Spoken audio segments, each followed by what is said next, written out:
Thank you so much. Hey, everyone. Are we caffeinated? All right. Again, my name is Luke Irvin. Give you a little more context on myself, how I got into iOS development. During college, I was lucky enough to intern at one of the early agencies here that specialized in iOS development. So during my last year of college, I was spending countless hours learning how to write Objective-C. After that, and that was with Lee Watson. After that, I worked on the mobile team for Dillard's. So I did that and helped them build out their first responsive website and their first iPhone app. And then after that, I went back to the startup world, worked for a mobile startup. And then I decided, I want to go on to my own ventures and just go all in on that, and decided to move freelance full time. So that's what I've been working on. And we'll talk about Talentt, which is part of the freelance world. So Talentt. Our mission with Talentt is we want to connect local businesses and local professionals for any project. So this started about 2 years ago when I moved to freelancing full-time. So I started meeting with businesses, I started meeting with entrepreneurs, and I noticed a trend. I noticed that everyone I met with had the same struggles, and that was they were struggling to find reliable local talent. They felt like they were being pushed to go to sources that weren't very attractive to them. They really didn't want to go for outsourcing, whether in another state or overseas. They saw a lot of problems with that. They felt like there was going to be a lack of communication. Some of the people I met with had already started doing this, and they just could not communicate with people. They felt that the people they were trying to hire couldn't understand their vision of what they wanted to accomplish. And they were scared that the work they would receive just would be below par, and they were going to lose resources. They're going to lose time. They're going to lose money. So when they met me, and a lot of these people were looking for a mobile developer, it was amazing just to see the smile on their face and how happy they were to know that someone here in Central Arkansas knows how to build iPhone apps. And it made me happy because I was able to convert some of these people into paying clients. So, I didn't have to stress my wife out. We were going to be able to eat that night. It was wonderful. So I started getting the vision for Talentt and a service that I felt I could provide to make sure that anyone can find local needs, whether it's to find a business looking for someone with the skills that you offer, or the other way around. So as we started doing research and meeting with more businesses and entrepreneurs, we looked at some problems that we see in our competitors. First one is they're pretty noisy. Most of the people I've talked with, such as Kelly Services and Axiom recruiters, primarily use LinkedIn, but they feel it's really, really noisy. There's a lot going on. It's transitioned into more of a news feed, and it's really built for building a network. So it's, you put your resume and you keep connections, but that doesn't necessarily mean that they're local. These could be people you meet at conferences. Communication problems. We want to make sure that we're building a service that you're meeting people right in your neighborhood, that you can meet with for coffee or at your office, and make sure that they're understanding your problems and will be able to solve those for you. And then nothing really focuses on talent visibility that's local. Everything I've looked at, you don't really know who you're going to be meeting with. So, as Jordan said, we started at a startup weekend, and I was a mentor, but I had some downtime. I don't like wasting time, so I started building an app, Talentt. So we went mobile first, and we love this because there's so much we can leverage with mobile. We can use location services, so every time you open the app, it's going to know where you're at and then provide a list of people in that area. We also wanted to strip away the noise, so we built a system of just very simple profile cards. So you get a name, you get an idea of what the talent is for this person. You can check out their website or contact them through Twitter. We provide a filtering system, so if you're a business that you need just a web developer, you can see how many web developers are in your area and then only view those profiles to get exactly to where you need. So we're going after two people here. We're going after the freelancers because they're users. We want to grow this and have every freelancer using our service. And we're going after businesses as well because these are going to be our customers. We want to make sure that we're helping these businesses find the people in their area. So there's communication on both sides. We're building a system for businesses to put up a job listing, but leveraging our technology through the mobile space and even on the web very soon is these job postings are going to be targeted. So we want to make sure that only the right people are going to be seeing these job postings. So if it's a graphic designer and a business needs a new logo, then only graphic designers in that area would see that job listing, so they can go straight to it and get that work, get paid, and help the business out.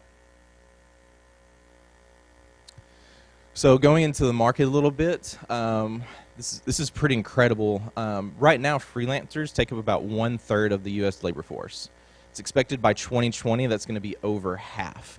This is a booming market right now. I'm really passionate about the education space, and I sit on a few school boards, so it's amazing to see the talent in high school kids right now, because high school kids are spending all their free time learning how to read and write code. They're learning how to build hardware like drones and 3D printers, so they're already preparing themselves to be freelancers. So I think over the next few years we're going to see the freelancing world boom, and businesses are really going to need to learn how to adapt to this very quickly to hire the right people to get what they need done. This is an overview of competitors that we've looked at. Of course, I mentioned LinkedIn. There's Odesk and Elance who did merge, but we see them as a headache because they don't emphasize on mobile, they don't emphasize on local, so you're not really sure like who you're going to end up getting. There's also Monster and Indeed. Kind of goes more towards a resume. You're just throwing your resume out there and you don't really know who's going to call you. So why now? This kind of goes back to what I mentioned earlier. We just see the freelancing market booming over the next few years, so we want to jump on this now and really focus on local. We want to make sure that we're building stronger communities in every state, that we see kids not stressing over finding jobs, whether it's out of high school or out of college, that their talents are going to be known by people in their area, and they're going to be able to build their brands locally and help businesses grow and help their brands grow.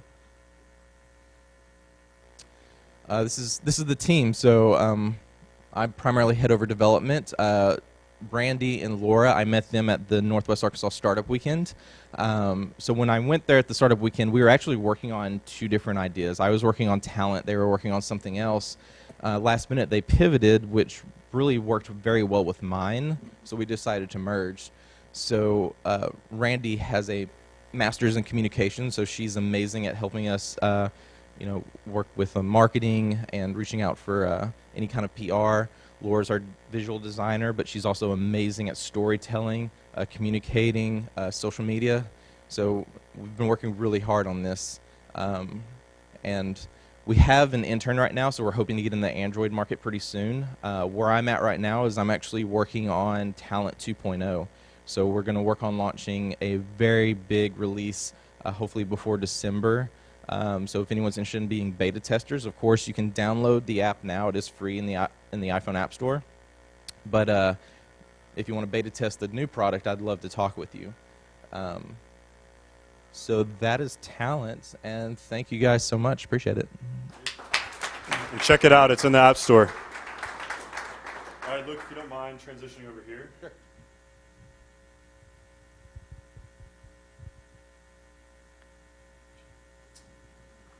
And with that, we'll take the first questions. Anyone?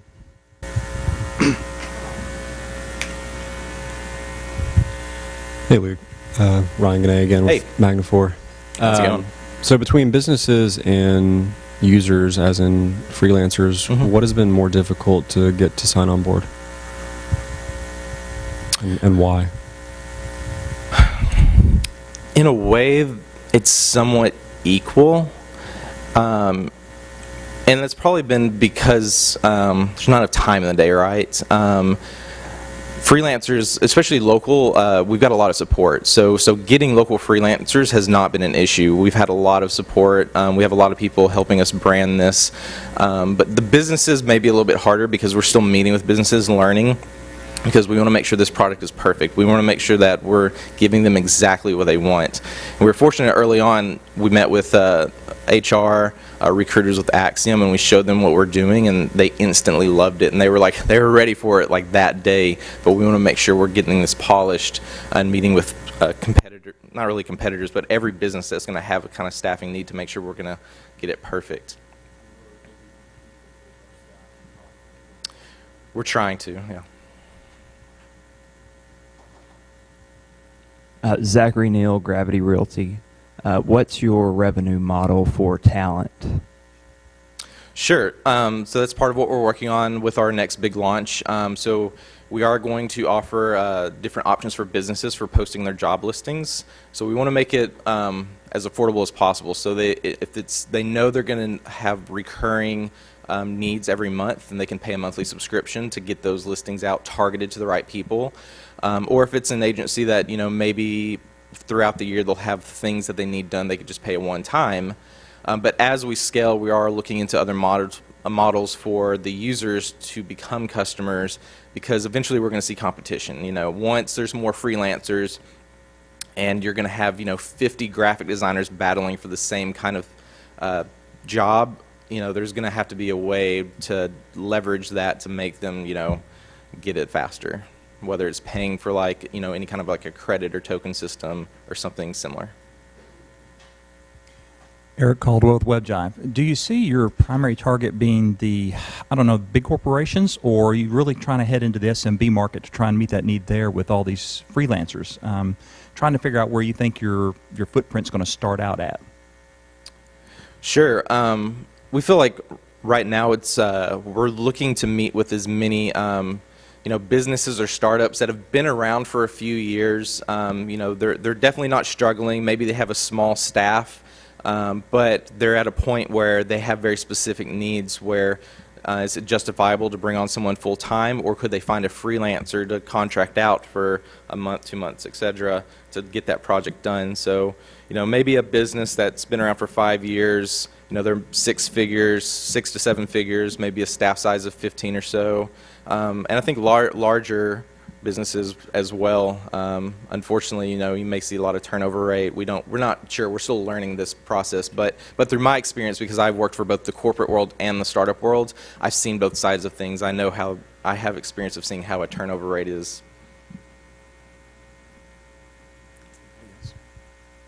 So, hi, Luke. Hello. Yeah. So, because I teach at a school, so how would this say benefit student, because when the competition happening, the recent graduate might not be able to compete with those really experienced freelancers. Yeah, how would that be balanced? Oh goodness, yeah. So I think that's a whole different story, and this is why I'm so passionate about education, because through my school career, I've been kind of understanding of startups since I was 13. I've been on the internet since I was 13. I've been writing code since I was 13. I knew that experience matters, so I was putting myself in a position of get as much experience as possible so I can benefit from that as I graduate. I think once more students understand this, then they'll start going through that same kind of get experience while in college. And I think that's going to leverage them. Kids have time.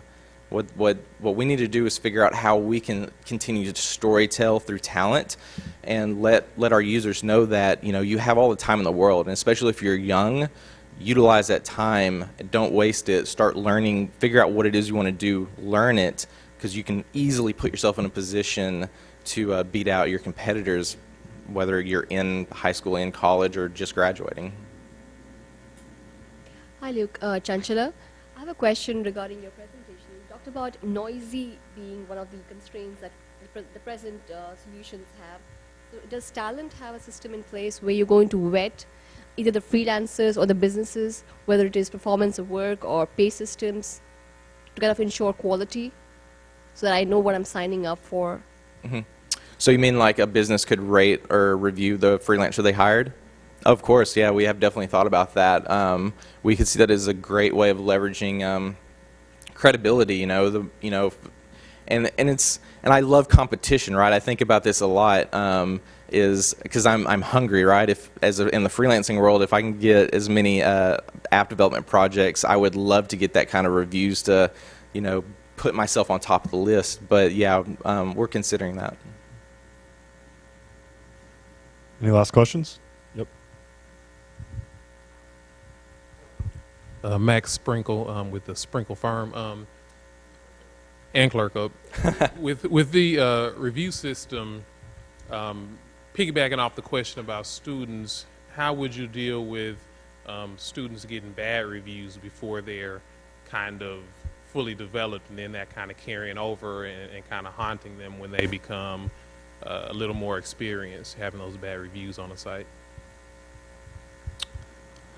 That's a good question. That could go in a lot of different directions. And that's gonna.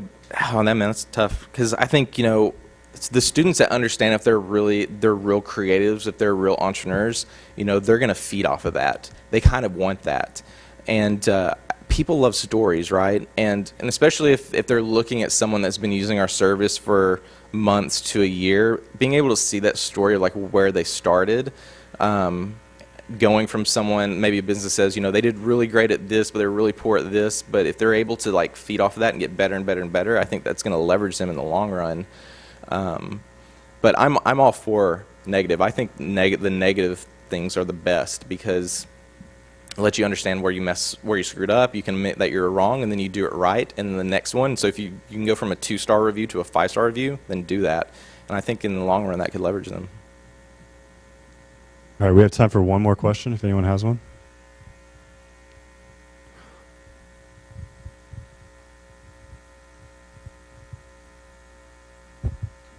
So, what's the value proposition for, the freelance movement of kind of virtual remote working?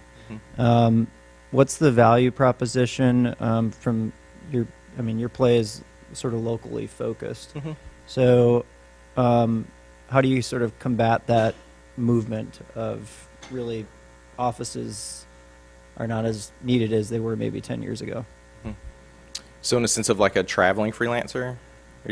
I'm just saying, yeah, like the whole freelance movement, like I can hire somebody in Seattle or I can hire somebody in my backyard. Yeah. And it doesn't necessarily matter to me if they can both do the same job.